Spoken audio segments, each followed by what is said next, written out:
Hello everyone. நான் தமிழ் செல்வன். இது Tamil coding class YouTube channel web programming tutorial 3rd செஷனுக்கு நான் உங்களை வெல்கம் பண்றேன். இந்த செஷன்ல இருந்து HTML ஓட கோர்ஸ் சீரிஸ் ஸ்டார்ட் ஆகுது.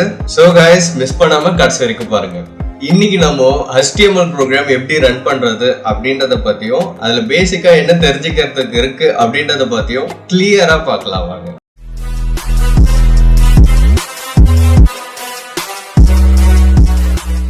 HTML ப்ரோக்ராமிங் லாங்குவேஜ் அப்படின்றது வந்து வெப்சைட்டை டிசைன் பண்றதுக்காக கிரியேட் பண்ண ஒரு ப்ரோக்ராமிங் லாங்குவேஜ். அதனால இந்த ப்ரோக்ராமிங் லாங்குவேஜ் வந்து எதை பேஸ் பண்ணி இருக்கும் அப்படின்னா ஃபுல் அண்ட் ஃபுல் டாக்ஸா தான் இருக்கும். ஃபர்ஸ்ட் ஆஃப் ஆல் டாக்ஸ்னா என்ன?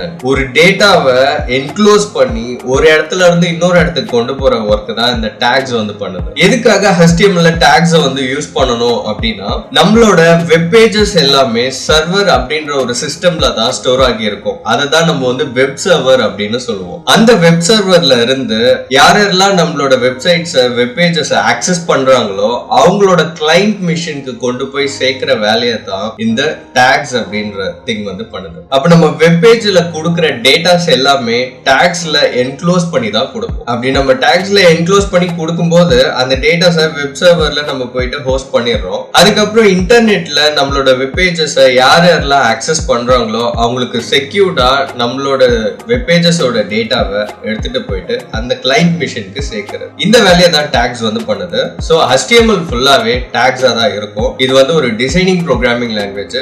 எது டிசைன் பண்ண போறோம் அப்படின்னா வெப்சைட்ஸை டிசைன் பண்ண போறோம். நம்ம VS கோட் போயிட்டு ஃபர்ஸ்ட் அதுல ஓபன் ஃபோல்டர் கொடுத்துக்கலாம். ஃபைல்ல போயிட்டு ஓபன் ஃபோல்டர் அப்படின்னு கொடுங்க. நீங்க டைப் பண்ண போற HTML கோடிங்ஸை இந்த ஃபோல்டருக்குள்ள தான் சேவ் பண்ணணும். நான் ஆல்ரெடி HTML அப்படின்னு சொல்லிட்டு ஒரு ஃபோல்டர் கிரியேட் பண்ணி வச்சிருக்கேன். அதை வந்து செலக்ட் பண்ணிட்டு இங்க செலக்ட் ஃபோல்டர்னு இருக்கு இல்லையா, இதை கிளிக் பண்ணிக்கிறேன். இப்போ இதுக்கப்புறம் என்ன பண்றீங்க அப்படின்னா அந்த HTML ஃபோல்டர் செலக்ட் பண்ணீங்க இல்லையா, அதை கிளிக் பண்ணிக்கோங்க. இங்க நியூ ஃபைல் ஐகான் இருக்கும், அதை கிளிக் பண்ணிக்கோங்க. அதுல நீங்க கிரியேட் பண்ண போற ஃபர்ஸ்ட் பேஜுக்கு ஒரு பேர் கொடுங்க. நான் வந்து ஃபர்ஸ்ட்னே கொடுக்குறேன். டாட் வச்சுட்டு என்ன ஃபைல் டைப் தரணும் அப்படின்னா HTML அப்படின்னு கொடுக்கணும். ஏன்னா நம்ம டைப் பண்ண போற ப்ரோக்ராம் HTML ப்ரோக்ராம், அதனால டாட் வச்சுட்டு ஃபைல் நேம் பக்கத்துல HTML அப்படின்னு கொடுக்கணும். அப்பதான் நமக்கு HTML ப்ரோக்ராம் ரன் ஆகும். Ctrl B பிரஸ் பண்ணுங்க.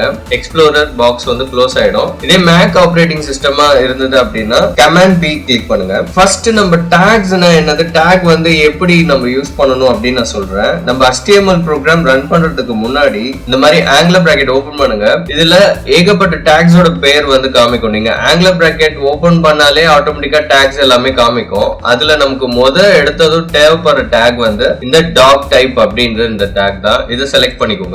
இது வந்து HTML ப்ரோக்ராம் ரன் பண்றோம் அப்படின்றதுக்கான இண்டிகேஷன் தான் இந்த டாக் டைப். அடுத்ததா HTML அப்படின்னு ஒரு டாக் தேவைப்படும். சோ நம்ம விஷுவல் ஸ்டுடியோ கோட்ல டைப் பண்றதுக்கான யூசேஜ் என்னது அப்படின்னு கேட்டீங்கன்னா நம்ம டாகோட நேம் தெரிஞ்சு நேம் மட்டும் டைப் பண்ணாலே போதும். ஆட்டோமேட்டிக்கா அதுக்கான ஓபன் டாக் க்ளோஸ் டாக் எல்லாமே கிரியேட் ஆயிடும். நம்ம இப்ப HTML அப்படின்ற டாக் வந்து வேர்ட் மட்டும் தான் தர போறோம். ஆட்டோமேட்டிக்கா ஓபன் டாகும் வந்துருச்சு, க்ளோசிங் டாகும் வந்துருச்சு. இந்த HTML டாக் உள்ளாரதான் நம்ம வெப் பேஜுக்கான டிசைன்ஸ் எல்லாத்துக்குமே டாக்ஸ் மூலமா யூஸ் பண்ண போறோம். ஃபர்ஸ்ட் ஹெட் தேவைப்படும், ஹெட்.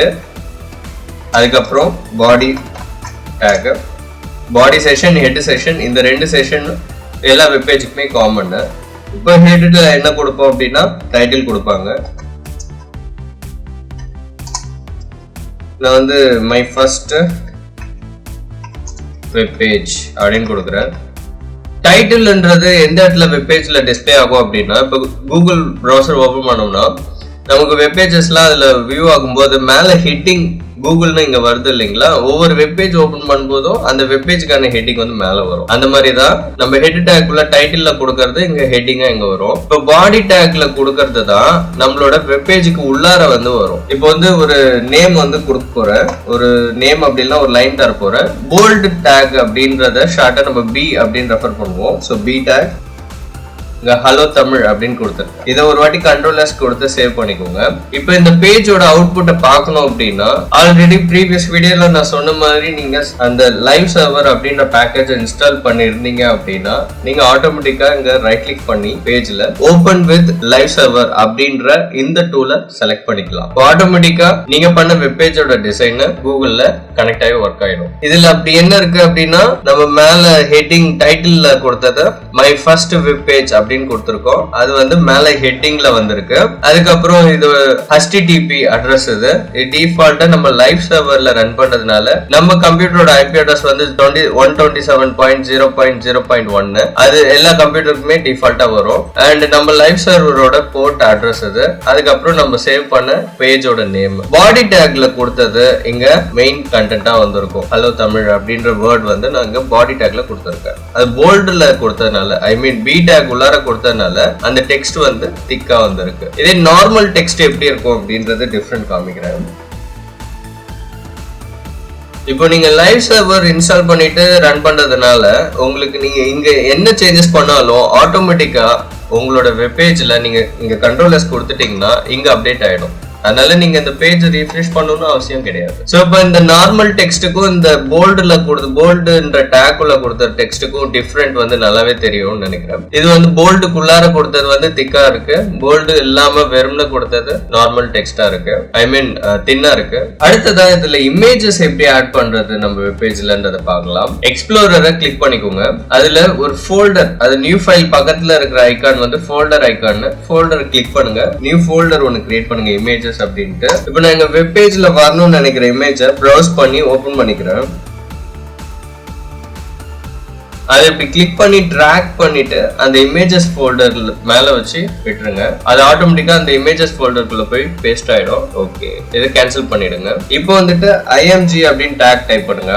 இந்த IMG டேக் வந்து பாத்தீங்கன்னா இமேஜ் ஆட் பண்றதுக்கான டேக். இது வந்து எந்த ஒரு சைல்டு டேட்டாவையும் என்க்ளோஸ் பண்ணாது. இது வந்து ஜஸ்ட் இமேஜை மட்டும் லிங்க் பண்ணும். அதனால இதுக்கு வந்து ஓபன் டேக் மட்டும் தான் இருக்கு, க்ளோசிங் டேக் கிடையாது. ஆனா மத்த டேக்குலாம் வந்து பாத்தீங்கன்னா ஓபன் டேக் இருந்ததுன்னா க்ளோசிங் டேக் இருக்கும். க்ளோசிங் டேக்னா என்னது அப்படின்னா ஸ்லாஷ் போட்டு வந்துச்சுன்னா அதுதான் க்ளோசிங் டேக் அப்படின்னு சொல்லுவாங்க. இப்போ HTML வந்து மேல வந்து பாத்தீங்கன்னா ஓபன் டேக் இருக்கு, கடைசியா வந்து ஸ்லாஷ் HTML போட்டிருக்காங்க இல்லையா, இதுதான் வந்து க்ளோசிங் டேக். இது ஆட்டோமேட்டிக்கா நீங்க HTML டைப் பண்ண உடனே ஹெட் டைப் பண்ணணும் ஆட்டோமேட்டிக்கா கிரியேட் ஆகுது. நீங்க டைப் பண்ணணும்னு அவசியம் இல்ல.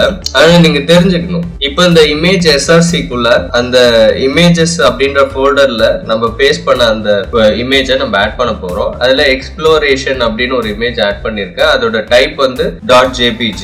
அதை நான் இங்க டைப் பண்ணிடுறேன். அது எப்படி டைப் பண்ணணும்னா இமேஜஸ் ஃபோல்டர் டைப் பண்ணிக்கிறோம். டைப் பண்ணும்போதே அது எனக்கு இன்டெலிஜென்ஸை காமிக்கும். ஸோ அதை நான் செலக்ட் பண்ணிக்கிறேன். இப்போ நீங்க கண்ட்ரோல் எஸ் கொடுத்துட்டு வெப் பேஜ்ல போயிட்டு பாத்தீங்கன்னா ஆட் ஆயிடும். இன்னைக்கு இந்த கிளாஸ் உங்களுக்கு பிடிச்சிருந்ததுன்னா கீழே இருக்க லைக் பட்டனை கிளிக் பண்ணி லைக் பண்ணிக்கோங்க. இந்த கிளாஸ் வீடியோவை பார்த்துட்டு நீங்க யாரெல்லாம் பிராக்டிகல் செஞ்சு பார்ப்பீங்களோ அவங்களாம் கீழே கமெண்ட் பண்ணுங்க. நான் அடுத்த HTML செஷன்ல உங்களை வந்து மீட் பண்றேன். அது வரைக்கும் ஸ்டே கனெக்ட். நான் தமிழ்செல்வன். இது Tamil coding class YouTube channel. Coding is life.